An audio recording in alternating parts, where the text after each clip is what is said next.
এখন থেকে আপনার প্রিয় সিরিয়ালগুলো ফ্রিতে দেখুন এক্সক্লুসিভলি শুধুমাত্র সান নেক্সটে। এখনই অ্যাপ ডাউনলোড করুন। আর তোমাকে না আমরা এখানে কেউ ডাকিনি, ডেকেছি কি? ডাকিনি। তুমি যখন নিজে থেকে যেচে পড়ে এখানে এসেছো তখন একটা কথা পরিষ্কার বুঝিয়ে দিই তোমায়, ভালো করে বুঝে নাও। আমরা যারা এখানে আছি তারা কেউই একে অপরের সঙ্গে পার্সোনাল সম্পর্কে জড়িয়ে নেই। আমরা এখানে প্রত্যেকেই প্রফেশনাল, আর প্রফেশনালিজমই মেনটেন করি। অ্যান্ড মোস্ট ইম্পর্টেন্ট, অনিকেত আর সৌরভ ওরা দুজনেই অনেক সিনিয়র তোমার থেকে, তাই বিহেভ ইয়োরসেলফ। ওদের সঙ্গে কথা বলতে এইভাবে তুমি পারো না। আচ্ছা তাই নাকি? তাহলে ম্যাডাম আমি যতদূর জানি এই কেবিনটা স্যারের, আর আপনি যে চেয়ারে বসেছিলেন সেটাও তো স্যারের। তাহলে আপনি কি করে ওনার পারমিশন ছাড়া ওনার চেয়ারে বসে আছেন? সেটা কি অফিসের ডেকোরামের মধ্যেই পড়ে, নাকি দেব বর্মন ফার্মাসিউটিক্যালসে সবার জন্য নিয়ম আলাদা আছে? বলুন। ডালি চুপ কর, কি কি বলছিস তুই এসব? How dare you! কিভাবে তুমি আমার সাথে কথা বলছো? তুই শুনলি দাদা কিভাবে কথা বলছে? তোর সামনে দাঁড়িয়ে এভাবে কথা বলছে। দেখুন আপনি এভাবে আসলে কি বলুন তো রক্তিম বাবু, আমার ভালো বাবার অপমান আর তার জাস্টিফিকেশন আমি কিছুতেই মেনে নিতে পারছি না। কিন্তু তাও যদি আপনি বলেন আমি চুপ করে থাকবো, কিচ্ছু বলবো না। কিন্তু তার আগে সেক্ষেত্রে আপনাকে রুলস গুলো ক্লিয়ার করে দিতে হবে, যাতে ভুল দেখেও আমি চুপ করে থাকতে পারি। কিভাবে আমার মুখে মুখে তুমি কথা বলছো? দাদা দেখ, তুই একবার দেখ। 1 মিনিট, জাস্ট 1 মিনিট। মনি, এরপর থেকে আমার কেবিনে যদি কোনো মিটিং করার হয় আমাকে জানাবি, ইনফর্ম মি ফার্স্ট। আর এই অফিসে চা জল খাবার এসব দেওয়ার জন্য প্রচুর মানুষ আছে, আমাদের এমপ্লয়ীদের দিয়ে এসব কাজ করাবি না। Is it clear? দাদা তুইও? ইয়েস। আর এই যে মিস ডালি, আপনি যেভাবে কথা বলেছেন এই আপনার সিনিয়রের সাথে, মানে মালবিকা দেব বর্মনের সাথে, যান এক্ষুনি যান, গিয়ে ক্ষমা চান। গো। বেশ, আমি ক্ষমা চাইতে পারি স্যার। তাহলে আপনাকে ওটা এনশিওর করতে হবে যে ভবিষ্যতে এই কোম্পানিতে আমাদের কারোর অপমান হবে না। আমি তাহলেই ক্ষমা চাই। হবে না, আমি কথা দিচ্ছি।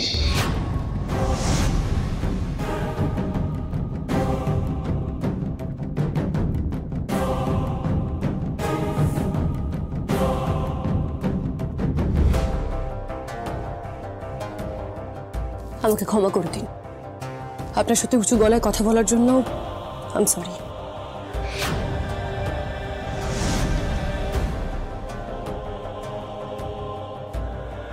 বলি এনিওয়ে জেন্টলম্যান, আপনারা আসতে পারেন, আপনার কাছে যেতে পারেন প্লিজ।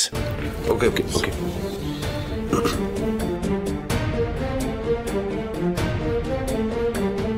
সামনে একটা বড় টেন্ডার আছে, তাতে গিয়ে কনসেন্ট্রেট করুন, চান প্লিজ।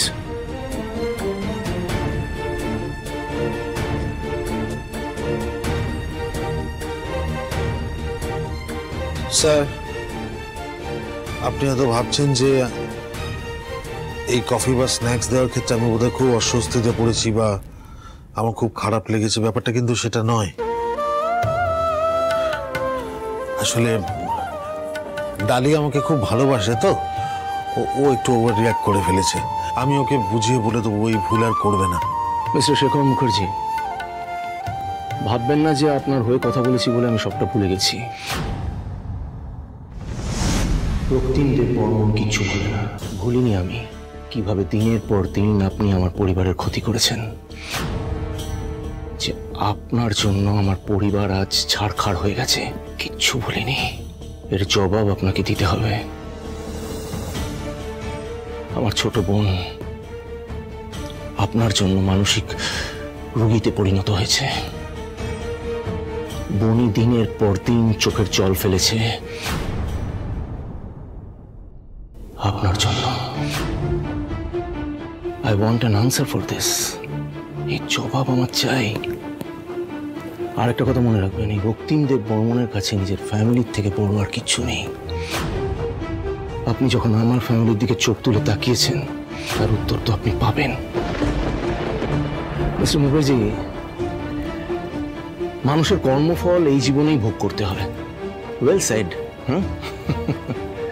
না হলে O3 ফার্মাসিউটিক্যালস এর মালিক আজ দেব বর্মন ফার্মাসিউটিক্যালস এর একটা সামান্য এমপ্লয়িতে পরিণত হয়?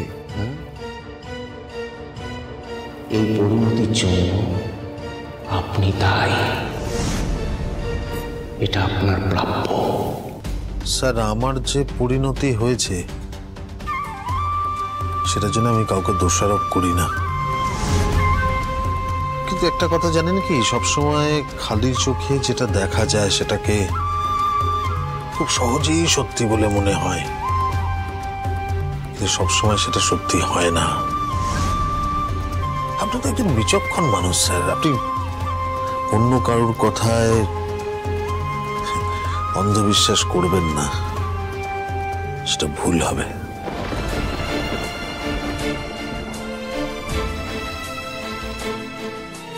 মেয়ে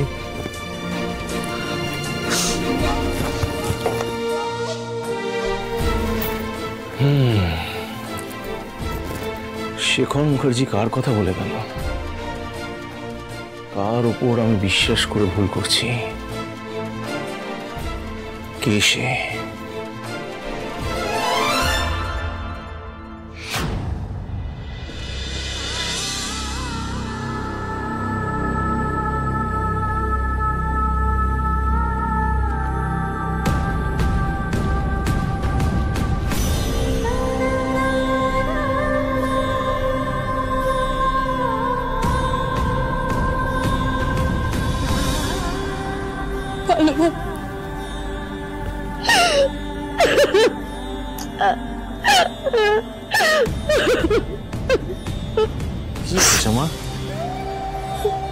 এটা কেন হচ্ছে ভালো বাবু? তোমার মতো মানুষকে ভগবান কিসের শাস্তি দিচ্ছে?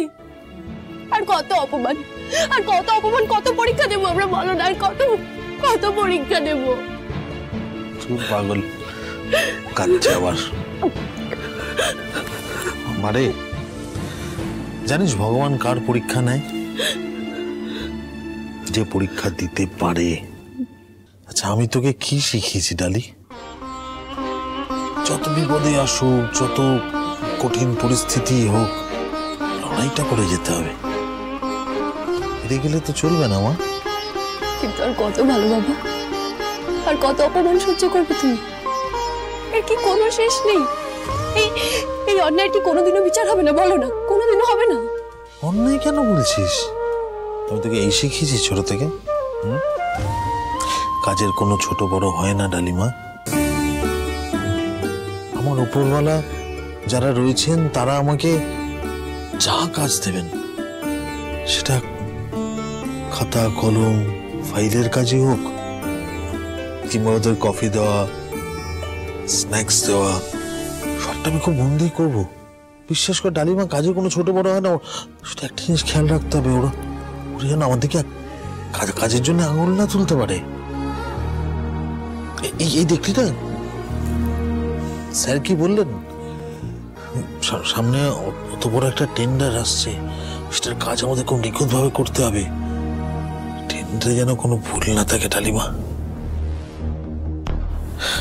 হ্যাঁ,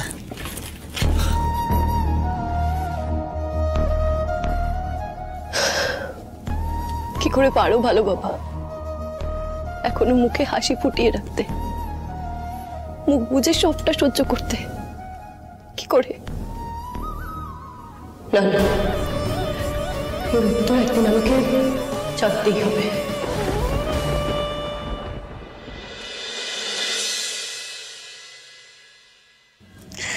যাক, বেশ ভালো খাওয়া দাওয়া হলো। এই ক্যাফের খাবারটা বেশ ভালো, ভালো লেগেছে তো? হ্যাঁ, খাবার তো ভালোই, কিন্তু এত টাকা খরচা করতে গেলে কেন বলো তো? মানে আমরা তো ছোটখাটো কোথাও যেতে পারতাম, ওখানে খেয়ে নিতে পারতাম। দেখো, এতদিন তোমার ইচ্ছে অনুযায়ী আমরা ভাঁড়ে চা খেয়েছি, ঝালমুড়ি খেয়েছি, কোনো সেইভাবে ক্যাফে বা রেস্টুরেন্টে যাইনি। আজকে না হয় আমার ইচ্ছে অনুযায়ী আমরা এরকম ভালো একটা ক্যাফেতে এসে একটু খাওয়া দাওয়া করলাম। মানে এইভাবেই একে অপরের ইচ্ছেকে প্রাধান্য দিয়ে আমরা টাইম স্পেন্ড করলাম, আড্ডা দিলাম, এবং মানে এইভাবেই আমাদের সম্পর্কটা আরো গাঢ় হতে থাকলো। এই রিপোর্টটা দেখে আমি সেটা জেনে গেছি। আমাদের আগে খুঁজে বার করতে হবে যে এটা কে বা কারা করেছে। দেখুন ডালিয়া, আমি 100% শিওর এই বাড়ির কেউ এই কাজ করতে পারে না। কিন্তু এই বাড়ির কেউ ছাড়া তো মামুনির ঘরে কেউ ঢোকে না। তাহলে এবার প্রশ্ন হলো, ওষুধগুলো পাল্টালো কে? এই বাড়ির কেউ না হলে বাইরের কে মামুনির ক্ষতি চায়? আর তার সাথে বা মামুনির কি শত্রুতা থাকতে পারে? ডালিয়া, আমি এক্ষুনি যাচ্ছি সবাইকে বিষয়টা জানাতে। সবার এই জিনিসটা জানা দরকার। কথা বলছি আমি এক্ষুনি গিয়ে। দাঁড়ান রক্তিমবাবু। কি হয়েছে?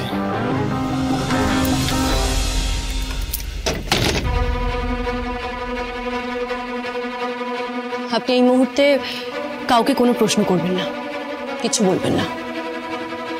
মানে কেন? কারণ এই লড়াইটা আমার উপর অ্যালিগেশন দেওয়া হয়েছে যে আমার ঠিক করা ডক্টরের চিকিৎসায় মামুনের আজ এই অবস্থা হয়েছে। তো এবার আমাকে এই সত্যিটা সবার সামনে আনতে হবে। আমার বোনের কেউ ক্ষতি করতে চায়, এটা জেনে আমি চুপ করে থাকবো? আপনি বলতে চাইছেন? থাকবো না। আমাদের প্রত্যেকটা মুহূর্ত মামুনিকে আগলে রাখতে হবে, যাতে কেউ মামুনির ক্ষতি না করতে পারে।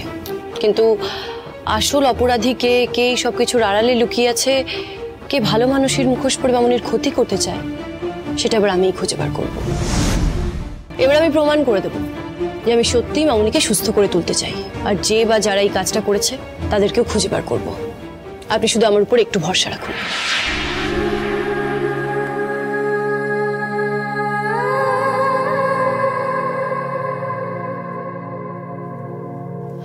দেখুন, আমি চাইলে আপনাকে এই কথাগুলো নাই বলতে পারতাম, কিন্তু পেছন থেকে ছুরি মারাটা আমার কাজ নয়।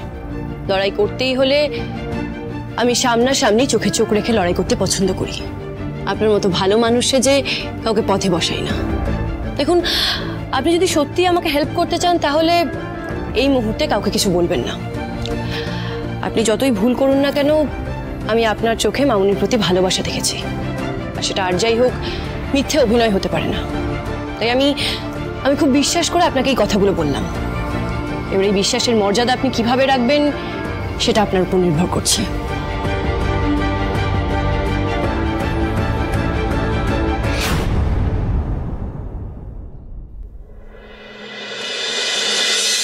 এতগুলো বছর কেটে গেল, আমি আমি আমি ওই ওই ওই ওই নোংরা লোকটাকে ছেড়ে আসতে চেয়েছিলাম, কিন্তু তোকে ছেড়ে আসতে চাই। আমার জীবনে আমি সব থেকে বেশি যদি কিছু চেয়ে থাকি তাহলে তোকে চেয়েছি। আমি মা তোর, আমি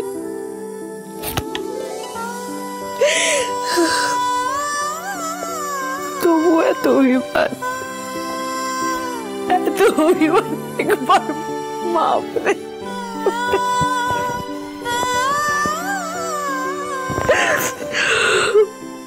সঞ্চিতা, দাদা দাদা দাদা বলো।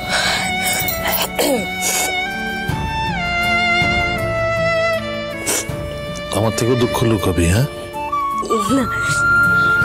এত বড় হয়ে গেছিস তুই?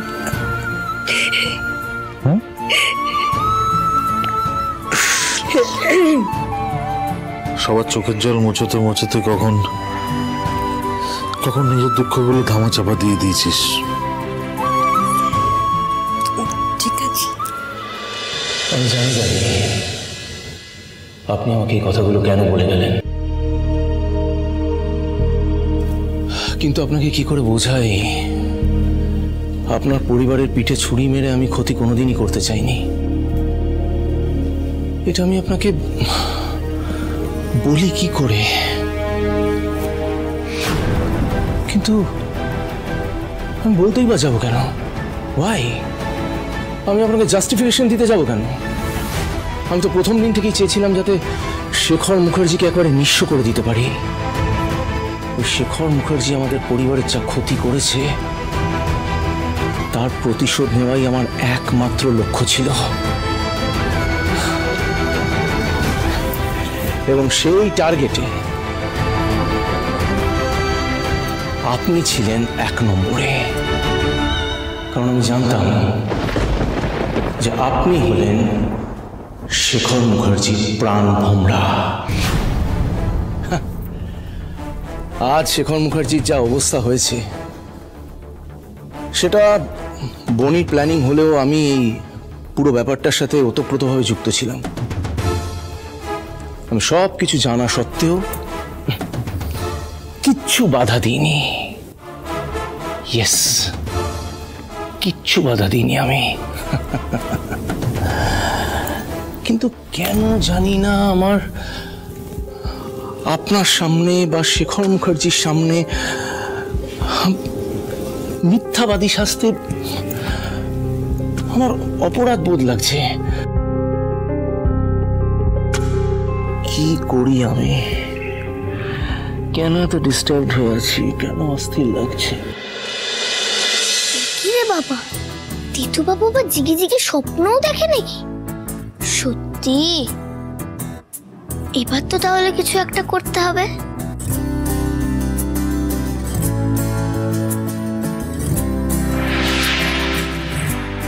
কেন বুঝতে পারছি না আমার কি করা উচিত, কি করা উচিত নয়। গুড মর্নিং দাদা বাবু। এই আমার গায়ে জল ছেটালেন কেন? ছেটালে জল? হ্যাঁ, আর গুড মর্নিং মানেটা কি? আমি ঘুমোচ্ছিলাম নাকি? না, তুমি তো জেগে জেগে স্বপ্ন দেখছিলে, চোখ বুজে কেমন বিড়বিড় করছিলে, তাই আমি তোমার ঘুমটা ভাঙিয়ে দিলাম। ওবে রে, আমাকে তুমি জল দেবে না? এবার দেখো, এইবারে দেখো কি করি আমি। জল দেবে না প্লিজ, প্লিজ না, প্লিজ না, তুমি নাও দেবে না জল, দেবে না কিন্তু, দেবে না, জল দেবে না, জল দেবে না।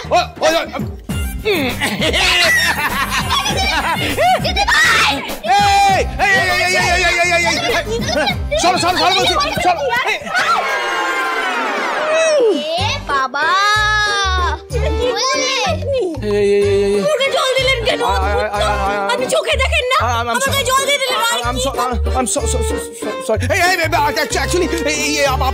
আপনার বোন দিয়ে দিয়েছে, আপনার বোন দিয়েছে জল। কত বড় মিথ্যে কথা দিদি ভাই! না, আমি কিছু করিনি। দেখো না, আমার জলের বোতল ছিল না, দেখে দেখে কেমন বিড়বিড় করছিল। সব মিথ্যা কথা বলছে। আসলে আসলে আমি এখানে বসে কথা বলছি। এতদিনে ভাইটাকে জব্দ করার মতো কেউ এসছে। একদম হবে না, হবে না, হবে না, হবে না। এ বাবা, তোদের ঘুটি চলে গেল? হাসি কিছু নেই, ওয়েট করো, আমার পার্টনারকে আসতে দাও একবার, তারপর দেখবে খেলা কাকে বলে। স্ট্রাইক দে।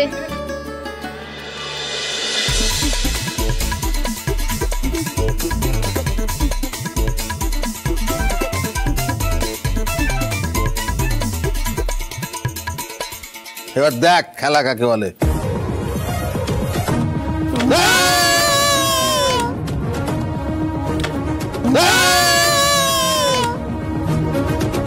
কি খুব বলছে বয়স হয়ে গেছে, শেখার পারবে না? দেখো খেলা কাকে বলে।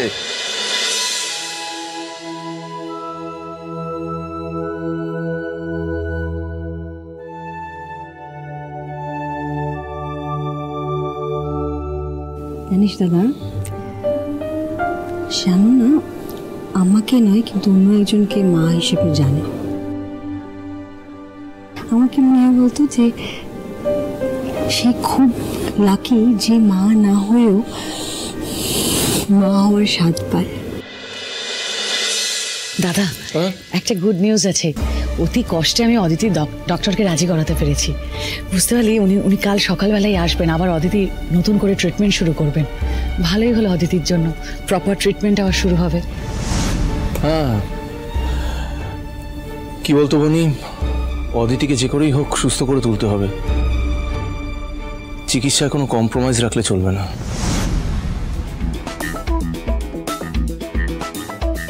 এই বন্ধু, যদি ছোট চুলের পেতনি জানতে পারে ওর ঘরে ঢুকেছি সেদিনের মতো যদি আমাদের বকে।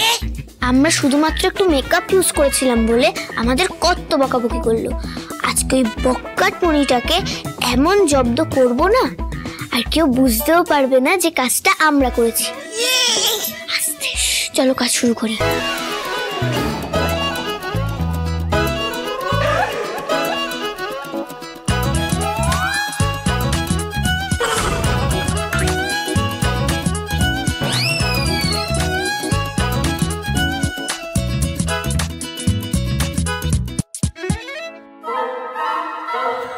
মনি, তুই ডিনার করে এসেছিস তো?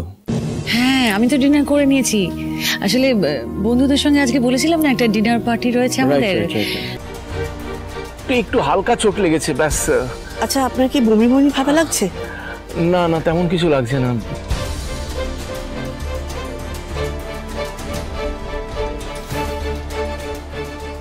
বলছি ডক্টর, কি বুঝলেন? ওনাকে হসপিটাল নিয়ে যেতে হবে? না না, সেরকম ভয়ের কিছু নেই, সামান্য চোট লেগেছে, আমি একটা ইঞ্জেকশন দিয়ে দিচ্ছি, ঠিক হয়ে যাবে। এই ইঞ্জেকশন কেন? মানে আমার ইঞ্জেকশনের কোনো দরকার নেই।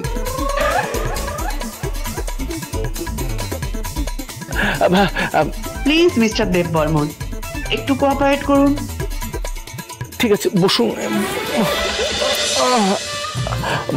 বলছি যে এই ইঞ্জেকশন না দিলেই নয়, মানে নিজে ডক্টরে একদম করবেন না। পেন কিলার খেয়ে নিলে হয় না? মানে ইঞ্জেকশনটা কি মাস্ট?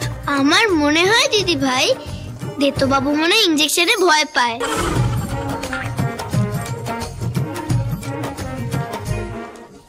এটা তুমি কি বলছো শ্রেয়া? তুমি এত বড় ছেলে ইঞ্জেকশনে ভয় পাবে? কি বলো? না, ইঞ্জেকশনে ভয় পাও নাকি তুমি? ইঞ্জেকশনের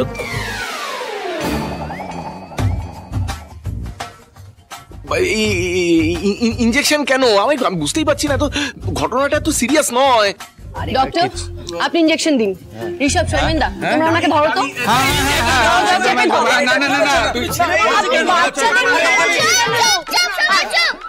দেতো বাবু, তুমি এরকম বোকার মতন ভয় পাচ্ছ কেন বলো তো? তুমি তো ব্রেভ বয়, তাই না? সেদিন আমাকে যখন ডক্টর আঙ্কেল ইঞ্জেকশন দিচ্ছিল, আমি তখন খুব ভয় পেয়েছিলাম। তুমি তখন বলেছিলে ব্রেভ গার্লরা ভয় পায় না, আর তুমি এখন ব্রেভ হয়ে ইঞ্জেকশনে তো ভয় পাচ্ছ দেতো বাবু।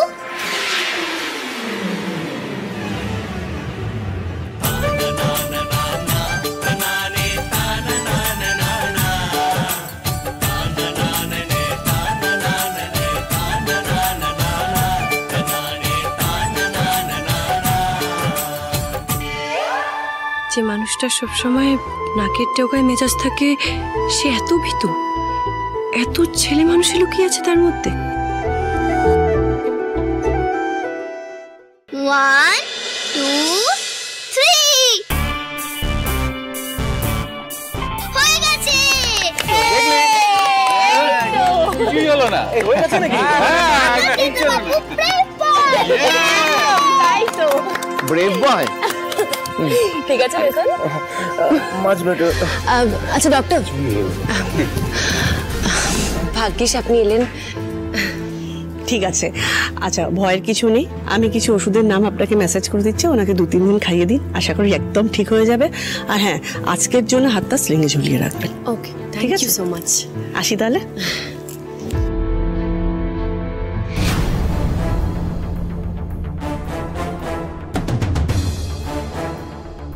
উফ, কার ক্ষতি করতে চাইলাম আর কার ক্ষতিটা হলো।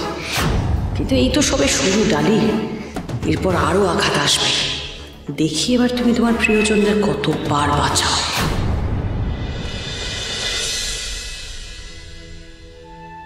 কোথায় যাচ্ছিস? গাড়ির চাবিটা কে নিয়ে যাবে? ধর। না, গাড়ির চাবি লাগবে না, আমি ইচ্ছে করে গাড়ি রেখে গেছি। কেন? আমি বাসে ট্রামে অফিস যাবো, আমি গাড়ি চালাতে ইচ্ছে করছে না। কেন গাড়ি চালাতে ইচ্ছে করছে না? মানে এটা কি? সে কি গাড়ি ছাড়া তুমি যাবে কি করে গরমের মধ্যে? রাস্তায় এত জ্যাম, আমার চালাতে ভালো লাগে না এতটা। তারপরে দেববর্মন ফার্মাসিউটিক্যালস, ওদের পার্কিং এর জায়গা কম, অনেক গাড়ি হয়ে যায়, পার্কিং করতে আমার খুব অসুবিধা হয়। তার থেকে এমনি যাওয়া বেটার। ভুলে গেছো যে তুমি একজন সামান্য এমপ্লয়? আমার বাকি কর্মচারীরা যেরকম ট্রামে বাসে চেপে কষ্ট করে অফিসে আসে, তোমাকেও ঠিক সেভাবেই আসতে হবে। ক্লিয়ার? অফিসের সব কথা বাড়িতে জানানোর কোনো দরকার নেই, শুনলে ওদেরই খারাপ লাগবে। আর আমি চাইও না এসব নিয়ে আর কোনো ঝামেলা হোক। আমি বাসে ট্রামে চলে যাবো, অত চিন্তা করতে হবে না। মাইন্ড। এই এক সেকেন্ড দাঁড়াও তো ভাই, বলছি তুই অফিস যাবি তো? বলছিলাম যে তোর গাড়ি করে একটু শেখরদাকে নিয়ে যাবি রে, মানে না হলে ওকে গরমের মধ্যে। হ্যাঁ, এটা একদম ঠিক বলেছো তুমি। যদি অনিকেতের সঙ্গে দাদা যায় তাহলে সেক্ষেত্রে তো ট্রামে বাসে করে দাদাকে ঝুলে যেতেও হবে না, আর ওদিকে দাদার গাড়ি চালাতে ইচ্ছে করছে না, সেটা নিয়েও কোনো সমস্যা হবে না। কি রে, তাই তো? দিদি, আমি বলছিলাম যে এটা না ঠিক পসিবল হবে না রে। হ্যাঁ পসিবল হবে না মানে? কি বলছো? কি বলছো? এতগুলো বছর ধরে আমার দাদার গাড়ি চড়ে তুমি ঘুরে বেরিয়েছো, হিল্লি দিল্লি করেছো, তখন তো তোমার কোনো অসুবিধা হয়নি। আর আজকে একবার দাদা প্রবলেমে পড়েছে তুমি মুখের ওপর একেবারে না বলে দিচ্ছ। না না আমার কিছু দেখা নেই।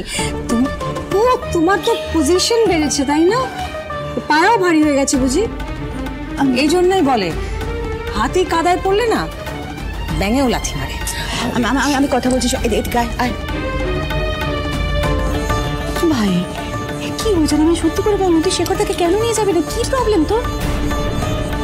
উফ, তোমরা সবাই না খামোকা অনিকেতকে দোষারোপ করছো। আরে ওর শেখরটাকে নিয়ে যেতে কোনো প্রবলেম নেই, কেন প্রবলেম হবে? প্রবলেম তো ম্যাডাম, ওই মালবিকা ম্যাডামের। হ্যাঁ, উনিই তো বারণ করেছিলেন। কি অনিকেত বলো? হ্যাঁ হ্যাঁ বারণ করেছেন মানেটা কি? মানে কি বারণ করেছেন উনি? উনি বারণ করেছেন মানে উনি বলেছেন যে আমার গাড়িতে যাতে এই বাড়ির কাউকে না চাপানো হয়, কেউ যেন না ওঠে, কেউ যেন না যায়। তাই না? হ্যাঁ, ওটাই তো মুশকিল। আর কি হবে? তুমি যে কালকে তোমার বউকে আর ছেলেকে নিয়ে প্রথম দিনই গাড়ি চাপিয়ে ফিরলে বাড়ি। না, আসলে হয়েছে কি, এই প্রথম দিন বলে উনি হয়তো। তোমরা চুপ করবে? এই বিষয়টা নিয়ে আমি আর একটা কথাও শুনতে চাইছি না।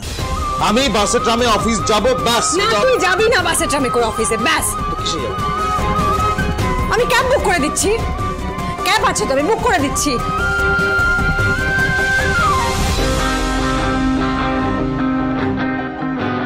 দেখলি মানে কত টাকা দেখাচ্ছে ভাড়া? 600। সঞ্চিতা, 600 টাকা যেতে, 600 টাকা আসতে, 1200 টাকা। 1200 টাকা প্রত্যেকদিন খরচ করার মতো অবস্থায় আমরা আছি? আমরা নেই। বাস্তবটা যত তাড়াতাড়ি মেনে নেব ততই ভালো, নয় কি?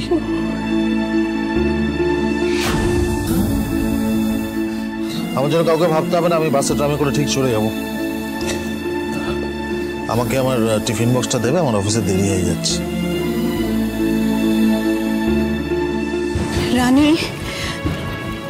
রানী বলছি যে একটু শেখরের টিফিন বক্সটা। আচ্ছা,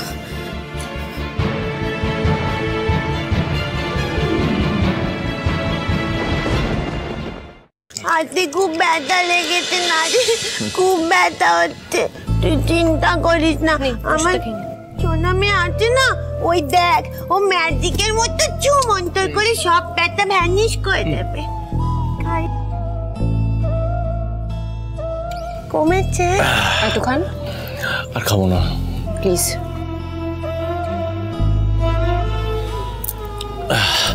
আর তুই অত চিন্তা করিস না, আমি ঠিক আছি রে। আমার তেমন কিছু ব্যথা লাগেনি।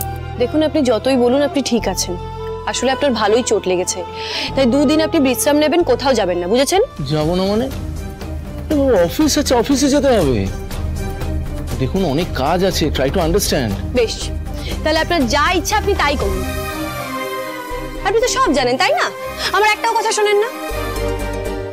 সহ্য কর লোক একটা।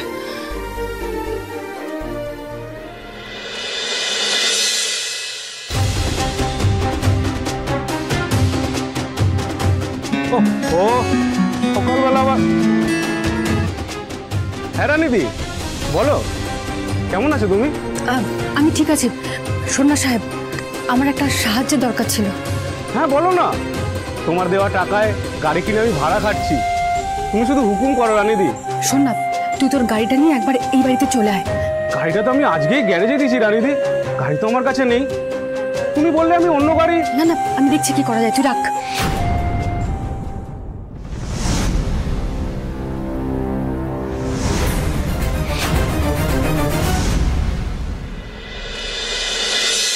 তো বাবু, এটা তোমার জন্য, আর থ্যাংক ইউ। আরে বাবা, আচ্ছা দাও দাও। আচ্ছা, এই থ্যাংক ইউটা কিসের জন্য আমি জানতে পারি? তখন আমাকে অ্যাকশন হিরোর মতন করে বাঁচানোর জন্য থ্যাংক ইউ।